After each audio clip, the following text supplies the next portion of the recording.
struggle for the minds of men. That's why it's so important for everyone to understand the basic facts. We should begin our series of studies with an examination of socialism. Modern socialism and modern communism both arose from Marx and Friedrich Engels. The words socialism and communism are very much the same in their root meaning. Scholars say that the two doctrines are alike, and that the final results ultimately will be the same. Communist leaders frequently call themselves socialist as well as communist, and they call Russia a socialist nation, the union of Soviet Socialist Republics.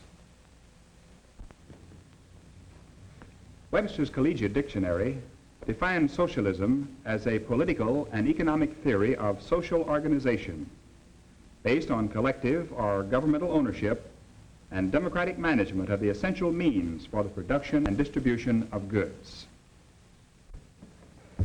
Socialism is advanced in various countries under such slogans as the planned economy, the welfare state, public ownership, social ownership, government control, and industrial democracy.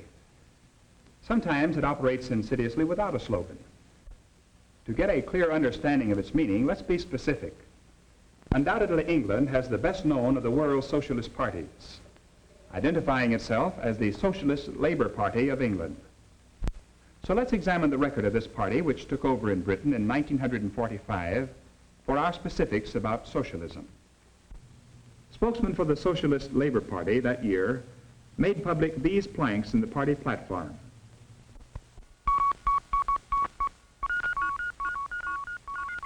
The Labour Party is a socialist party and is proud of it. Its ultimate purpose at home is the establishment of the socialist Commonwealth of Great Britain. We pledge ourselves to these ends: public or government ownership of the essential industries, government ownership of the railroads and other transport, government ownership of the Bank of England, government ownership of the land, central planning of production, government control of prices and, where necessary, wages, heavy progressive income tax, extremely heavy inheritance tax, full employment and government control of medical services.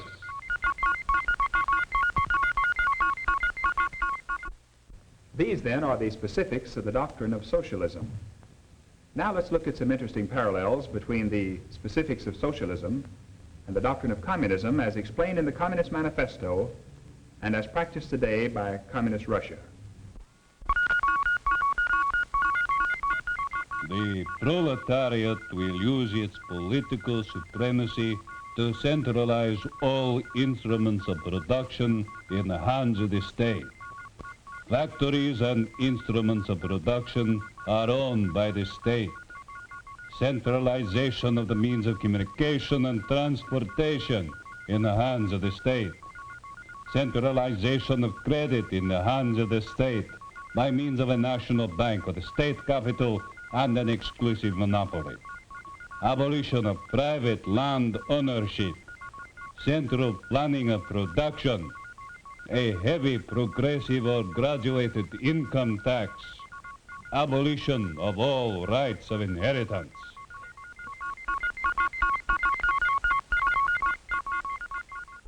The Communist Manifesto platform does not include socialized medicine, but such practice is a reality, for all medicine in Russia is socialized. The full employment alluded to by the socialist labor rights is referred to in the Communist Manifesto of an industrial army, especially for agriculture.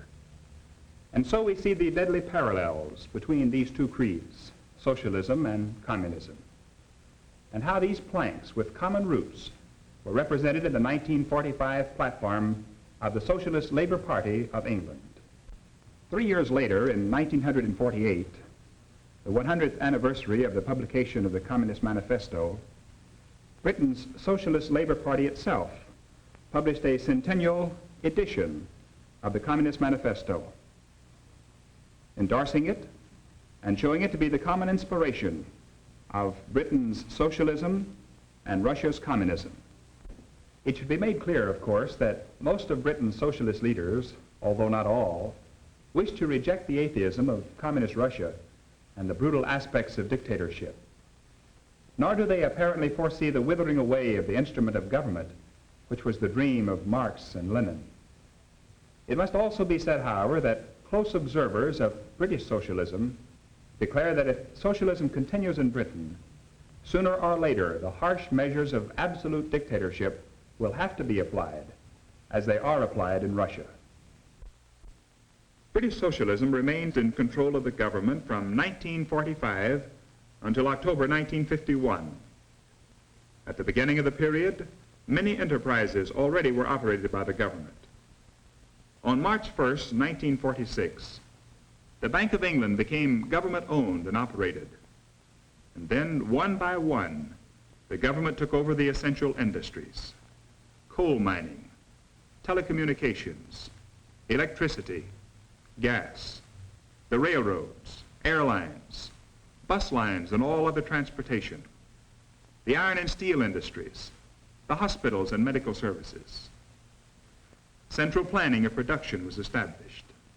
The Socialist Labor Party had promised not to take over control of employment.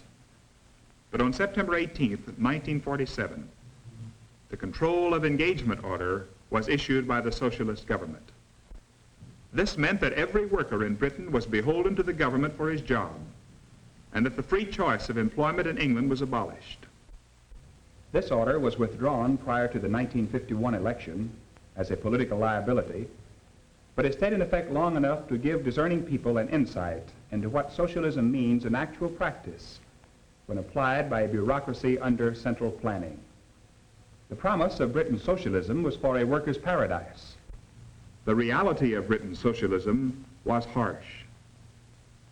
4 years after the Socialist Labor Party took over the government and control of the economy, the food ration for the individual was 1 egg and a half a week, 3 ounces of butter, 6 ounces of margarine, 1 ounce of lard, 1 ounce of cheese, 1 ounce of bacon, 8 ounces of sugar, 6 ounces of meat, and 2 ounces of corned beef.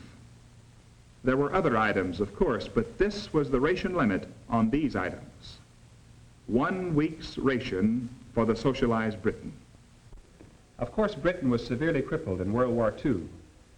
This undoubtedly was a factor in the economic health of the nation in 1945 when the socialists took over.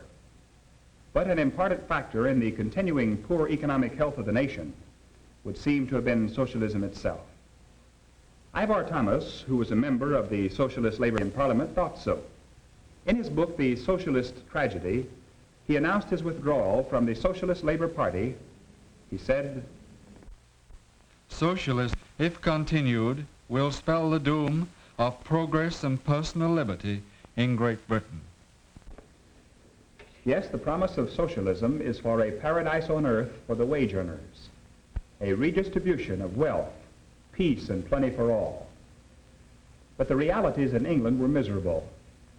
Austerity became a way of life slogan coined by the Socialist Party leaders. It was just another word for poverty. Under England's socialism, instead of a condition of plenty, there continued stubbornly to be a condition of scarcity and genuine hunger. Alfred Edwards, Socialist Labor Member of Parliament, was banished from the party when he called attention to the realities. He wrote an article for the Reader's Digest. In it, he cited an example typical of government mismanagement. The Labour Party cabinet appoints the personnel of our industrial leadership. Hence, you find that the man in charge of a large regional department of coal is a former taxi driver who became the leader of a taxi union. He undoubtedly had some talents as a union leader. Dramatize the pitiful realities of socialism as a way of life for the worker as well as for everyone.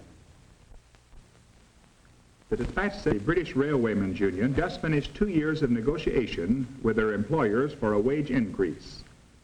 The employer was the government. And at the end of 2 years, in January 1955, the union settled for a gain of 84 cents a week, or about 16 cents per day. And this increase boosted their wage from $17.50 to $18.34 a week. The highest paid workers got an increase of a few cents more than that, but this raised them only to $25.50 a week.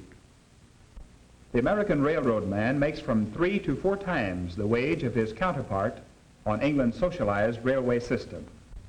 Although England has had a period of years under a conservative government, very little of the socialization accomplished during the 6 years of the socialist government has been undone. Railroads still are owned by the government. So also are airlines and bus lines. England's banking system still is socialized. So is the medical service. The coal industry continues to be owned and operated by the government. Among the major ones, only the steel industry, which was socialized for only 8 months, and whose management did not change, has been converted back to private ownership. Thus, another lesson we learn about socialism, as we have examined it through the theories and the actualities of England's socialism, is that once it has destroyed the system of private enterprise, it may be difficult indeed, if not impossible, to bring an end to socialism itself. The theory of socialism may be exciting to the intellect of many people. Its glittering promises may seduce the judgment of millions. But socialism's record, and we do have the record of history, is a poor one indeed. It has not produced prosperity anywhere in the annals of history. And wherever it has been allowed to grow to its bureaucratic fullness, it has partially usurped or totally destroyed human freedom. And this is the important lesson. Next week, we shall examine communism. But for now, class dismissed.